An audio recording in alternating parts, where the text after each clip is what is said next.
A is equal to ஒரு matrix கொடுத்துருக்கு. Find the eigen values of A இன்வர்ஸ்னு கொடுத்துருக்கு.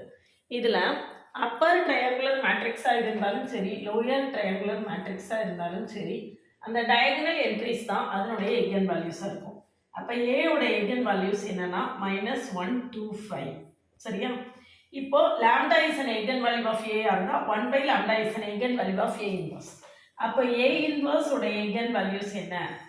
A inverse உடைய eigen values என்ன? இதுக்கு ரிவர்ஸ் 1 by 1 minus 1 by 1. அப்போ 1 by 2 1 by 5. இதான் எழுதணும்.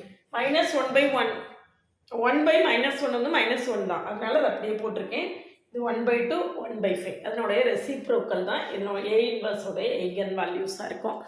இந்த மாதிரி 2 மார்க் கொஸ்டின்ஸை ஈஸியாக ஷார்ட்டாக தெரிஞ்சுக்கிறதுக்கு சேனலை சப்ஸ்கிரைப் பண்ணிக்கோங்க.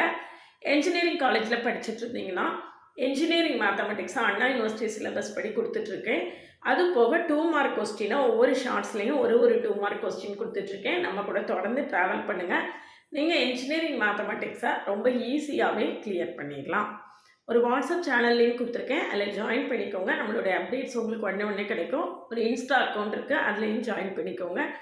அந்த சின்ன சின்ன ஷார்ட்ஸ் எல்லாம் நீங்கள் ஈஸியாக தெரிஞ்சுக்கிட்டிங்கன்னா 2 மார்க்கில் நல்லா ஸ்கோர் பண்ணால் நிச்சயமாக என்ஜினியரிங் மேத்தமெட்டிக்ஸ் பேப்பரை வந்து கிளியர் பண்ணிடலாம்.